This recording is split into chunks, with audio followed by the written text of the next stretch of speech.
Olá pessoal, aqui é o professor Danilo. Hoje nós vamos dar continuidade às aulas de História. Já revisamos o assunto, agora daremos início à correção da atividade de revisão. Vamos lá. A questão 1 fala o seguinte: explique a conjuntura política e social que garantiu a instauração da Primeira República Brasileira em 1889. Galerinha, é só lembrar os aspectos que permitiram a crise do Segundo Reinado Brasileiro, como a crise política e afastamento dos cafeicultores de São Paulo, a questão escravista que teve o ápice na sua abolição em 1888, o fortalecimento do exército no pós-guerra do Paraguai e, por último, a questão religiosa que promoveu um afastamento do imperador e da Igreja Católica.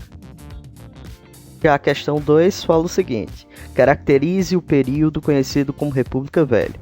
Quais as grandes características que temos que deixar claro aqui? Essa é fácil, pessoal. Primeiro temos que caracterizar o recorte temporal. Dizer que foi um período iniciado entre 1889 com a proclamação da República e que teve o seu fim em 1930 com a Revolução de 30 e início da Era Vargas. Além disso, é bom deixar claro também que foi um período dividido em duas etapas: a República da Espada, de 89 a 94, e a República Oligárquica, de 1894 até 1930. Também seria interessante falar sobre o novo sistema político que vivemos nessa época: instauração de uma república federativa, presidencialista e democrática. E por último, destacar os vícios políticos que acabaram sendo estabelecidos nesse momento. Após o autoritarismo dos militares, vemos desenvolver no sistema político eleitoral brasileiro uma série de dispositivos de corrupção e manipulação de votos, como foi o caso do coronelismo, do clientelismo, do voto de cabresto, política dos governadores e da política do café com leite. Nos debruçando sobre a questão 3, ela nos fala sobre a República Velha, apresente e comente as principais alterações políticas e eleitorais vividas nesse momento. A questão anterior já acabou dando algumas dicas sobre essa questão 3. Pense comigo, quais foram as alterações que a nova Constituição de 1891 promoveu no país?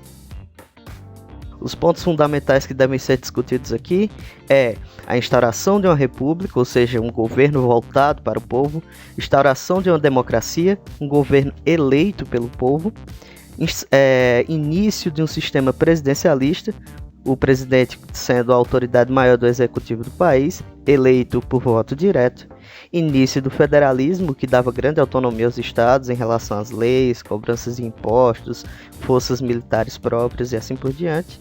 Novo sistema eleitoral, contando agora com votos diretos, votos abertos, sendo os eleitores homens maiores de 21 anos. E por último, a separação da Igreja e do Estado, que tornava o Brasil, pela primeira vez na sua história, um Estado laico, permitindo que o governo tivesse acesso a dados civis e cartoriais da população.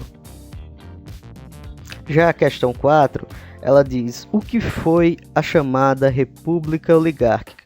Além do recorte temporal que nós já estabelecemos nas questões anteriores, a principal característica desse momento está na elite que domina o poder político e econômico nesse período, que também acaba dando nome a esse recorte temporal, ou seja, as oligarquias. Aí muitos de vocês podem perguntar: professor, quem eram essas oligarquias, o que é que eles faziam, quais os seus interesses?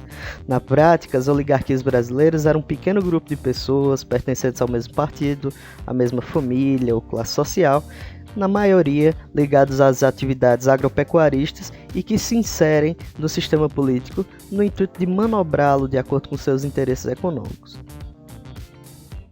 Passando para a questão 6, ela fala o seguinte: entre as principais características do modelo político adotado no Brasil durante a República Velha, destacaram-se. Bem, entre essas alternativas aí, fica fácil, pessoal, a partir do que nós já vimos. Só precisamos identificar, diante do que já foi exposto nessas videoaulas, quais os aspectos que são passíveis de serem encontrados no período da República Velha.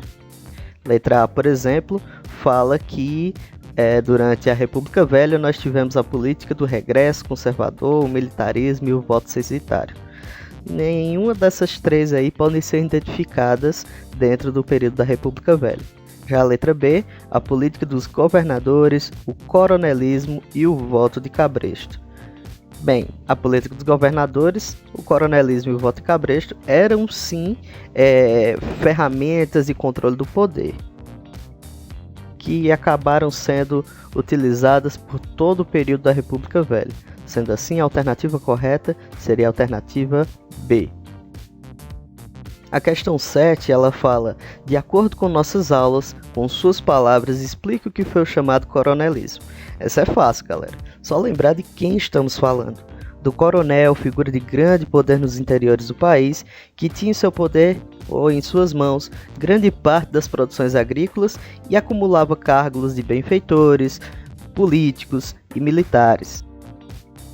Na realidade, o coronel era esse grande proprietário de terra que exercia o seu domínio sobre as populações locais, de forma a conquistar os votos que eram necessários para atender os interesses da oligarquia estabelecida e do governo federal. A conquista do voto da população local acontecia, por exemplo, por meio da distribuições de cargos públicos, da troca de favores através do clientelismo ou também pela intimidação, lembrando que o coronel também era considerado um líder militar dessas regiões. Já a questão 8 pergunta: o que foi a política dos governadores? Pessoal, lembram-se da relação que fizemos na videoaula anterior? É só vocês falarem da seguinte maneira: o governo federal dava seu apoio para a oligarquia mais poderosa de cada estado como forma de reduzir as disputas locais e possíveis problemas na arrecadação de votos. Em troca de apoio, as oligarquias tinham como dever eleger deputados e orientá-los a apoiar as pautas do executivo no legislativo. Então, basicamente, os líderes do executivo, ou seja, os presidentes eleitos, acabavam encontrando nessa política uma forma de manipular as leis que seriam estabelecidas dentro do país. Passando para a questão 7, ela fala: qual a relação que pode ser feita entre o coronelismo, a política dos governadores e a política do café com leite? Explique. Bem, essa questão ela é um pouco mais elaborada, então eu preciso que vocês visualizem o diagrama a seguir. Aqui no diagrama vocês podem perceber que o coronelismo, os coronéis, garantiam os votos no interior dos estados, nos municípios. Já os governadores eleitos conseguiam manter-se no poder através da liberação de verbas para essas oligarquias municipais.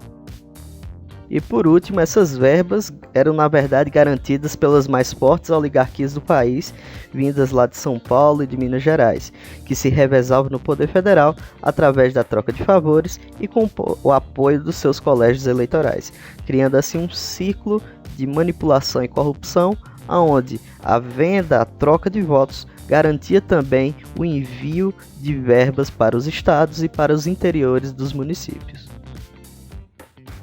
E a nossa última questão fala da seguinte maneira: defina quais as principais consequências do Convênio de Taubaté lá de 1906. Galera, o Convênio de Taubaté garantiu a compra de todo o café produzido no interior de São Paulo pelo Estado. Então fazia do Estado brasileiro, do Brasil em si, um grande intermediador entre os compradores e os vendedores aqui do país.